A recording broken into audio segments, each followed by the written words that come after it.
joga. Ele pode, mas tem uma situação em que as habilidades e as virtudes dele são mais utilizadas e estão mais em posição de contribuir para o time. E não é como ele jogou hoje. De fato, não. Mas assim...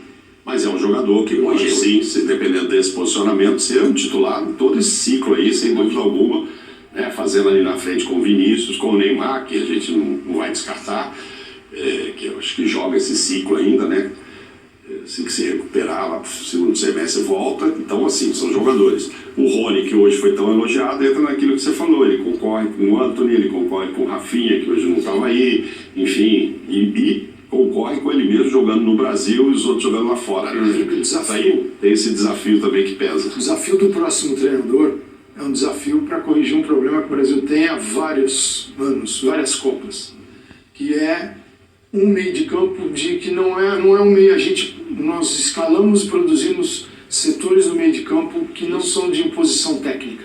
A gente tem essa história, tem essa possibilidade. Porque é o seguinte, o Neymar não é um nome que está fora da seleção. O Neymar estará em qualquer projeto de qualquer treinador. Então, é um jogador de qualidade altíssima, tem que conversar com ele, mas... A menos que ele não queira, mas ele vai querer. Eu acho que vai querer, vai sim. O meio de campo, nós perdemos isso. Nós perdemos. Pode voltar a seleção para trás. É um meio de campo, talvez com esses mesmos jogadores. Não é que o treinador ele vai ter que inventar um jogador, pode aparecer no futebol brasileiro. Mas com os jogadores que nós temos, pode ser o Paquetá, pode ser o Bruno Guimarães, que é um jogador que sentiu um pouquinho o peso da Copa, mas é um jogador que é para este período, para jogar mais pelo meio, menos pelas Neymar. pontas. O que aconteceu? A gente passou a produzir tantos jogadores para os lados do campo, no 1 contra 1 que a gente chama, os dribladores, que são os bem-vindos, necessários, não vão deixar a equipe, que um jogo de posse, no Brasil tem mais posse, é uma posse que usa muito pouco o centro para trabalhar o tempo todo pelo lado. E é preciso variar, trabalhar pelo lado quando é necessário e quando a jogada, o time, o jogo, a situação pede, mas também controlar o centro do campo com uma capacidade técnica que poucos países têm no mundo e o Brasil tem. Então, eu ouvi você dizer isso na transmissão e eu me lembrei do gol contra a Croácia, Paquetá com o Neymar, que é uma exceção a isso. Raro. Eu me lembrei daquele gol que é uma tabela por dentro. Não pode ser exceção. Poderia ser exceção, aquele gol vem lá do passado, tem muita gente habilidosa no meio. A eliminação, né? Aquele gol é bonito e é em cima disso que ele está falando. Pelo menos teve um trabalho ali do meio, né? Não veio da ponta, não foi um cruzamento. Para utilizar os lados, muito do que sai do jogo pelos lados nasce no meio. Claro. Nasce você trabalhar meio do meio. E até da tua capacidade de atrair o adversário e aproveitar os espaços.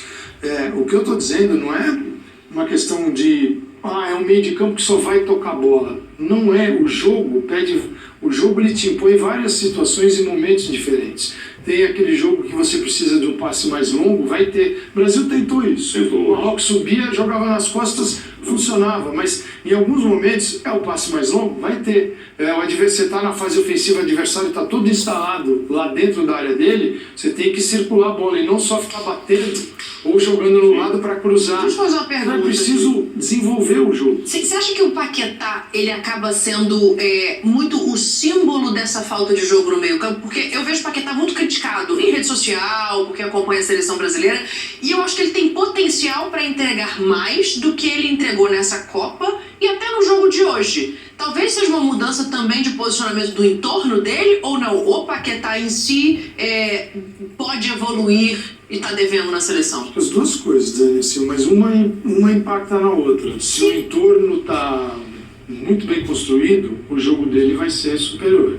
Só imaginar que um jogador faça isso, ele não foi bem. Eu acho que o Andrei, por ter 20 anos, saiu da seleção sub-20 e botou a camisa da principal, foi melhor que ele. Ele tem mais história. Mas é uma construção coletiva. Então o Brasil, a gente precisa parar aqui no Brasil só de fazer lista. A gente só faz lista.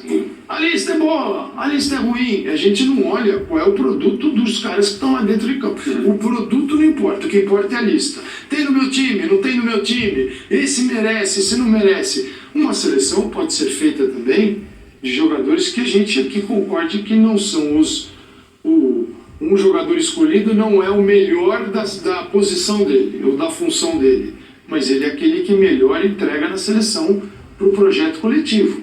Pode ser assim. Você pegar a seleção argentina campeã do mundo, você não tem 11 estilistas, você tem o Messi, você tem o Enzo Fernandes, você tem o Lautaro, você tem jogadores e uma composição de caras que entenderam que o piano precisa ser carregado. Mas para isso você precisa definir o projeto antes, né? Então, é uma construção de todos. E não é só na escolha do treinador. Ó, Fica uma impressão muito ruim que acabou o ciclo do Tite e ainda não se encontrou o que ele chamava de ritmista. Não em termos de nomes, como diz o Calçade, mas alguém que seja quem for, que dite o ritmo, que ajude nisso, que faça disso, que era, por exemplo, o meio-campo da Alemanha, que a Dani não gosta de lembrar, e tinha todo volantes, né? Era um meio-campo composto por todo volantes. Então você não vai dizer, é por causa do Kroos, não. Todo mundo ali exercia função e aquilo funcionava como um organismo. Há muito tempo não se vê isso na seleção brasileira. Quando você falou na transmissão, eu fiquei pensando, acho que a última Copa que a gente teve jogo pelo meio mesmo, de uma maneira satisfatória, e nem teve, mas tinha o potencial em 2006. Porque 10, o Dunga não levou jogadores que deveria ter levado, isso fez falta no fim. 14 era só ligação direta, o jogo não passava no meio campo. Esse era um dos problemas daquele time. 18 e 22 a gente viu, teve aí alguns lampejos, o Renato Augusto funcionando, talvez mais nas eliminatórias do que na própria Copa do Mundo, né? Eu acho que é um problema prioritário. Por isso que eu não pus o Paquetá, Dani, né? Quando eu digo assim, ao prospecto, seja quem for, Não é uma garantia de que ele vai estar ali, ela pode né? mexer ali naquela posição. Quer dizer, eu não tenho uma dúvida dessa com relação a, por exemplo... Acho que são 3. De todos que você falou, eu acho que Militão, Casemiro e Vinícius. Esses Pra eu ser acho. titular, Sim, né? para ser. A gente acabou de falar que depende do posicionamento Sim. pro Rodrigo. Rodrigo ser titular ou não, e aí depende de quem vai formar junto com o Paquetá ali. Ele tem concorrência ali, e o Tite até na Copa a gente tinha dúvidas de alguns jogos. Ele era titular absoluto, mas eu acho que ele vai pôr o Fred hoje, eu não sei quem vai sair. Ele pode pôr o Rodrigo ali no meio, pode sobrar para o Paquetá. Se o Bruno Guimarães tivesse ido bem no início ali quando ele teve uma estreia ali na Copa, ele também ia incomodar nessa posição, porque talvez o Tite teria que mexer na posição do Paquetá, enfim. Por isso que eu não coloco, vai para o grupo e tal, não sei, depende de quem vem, mas eu não sinto, apesar de todos os jogos, ele vem como titular há bastante tempo, mas eu não sei se o próximo vai mudar isso aí. O futuro está muito longe, não dá para dizer quem é o treinador e nem como ele vai jogar. Mas se fala muito no Carlo Ancelotti, ele joga com 4 no meio de campo do Real Madrid hoje. Aí tiraria um Hoje, lá na mas frente, aí esse aí- nossa, aí... Mas esse é um colecionador de sistemas, né? E assim, se você pensar que ser técnico da seleção brasileira é uma função no mundo do futebol completamente diferente de tudo, nenhum técnico já mostrou ao longo, provavelmente nenhum, mostrou ao longo da sua vida no futebol tanta capacidade de adaptação quanto o Ancelotti.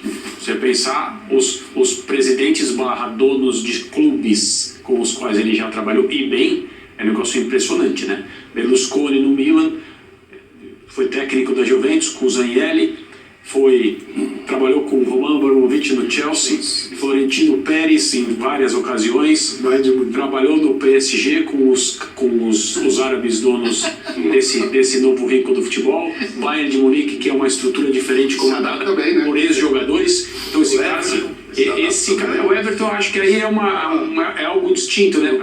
E ele talvez coloque os pés, as mãos e o seu coração na Confederação Brasileira de Futebol. Aí sim ele vai terminar de escrever um livro dele sobre todas essas influências. A Já cartolagem tem ele um conhece. esperançoso. Que é o que falava pro currículo de chefes difíceis, né? Sim. Dele. Ó, eu tenho que fazer o intervalo, na volta eu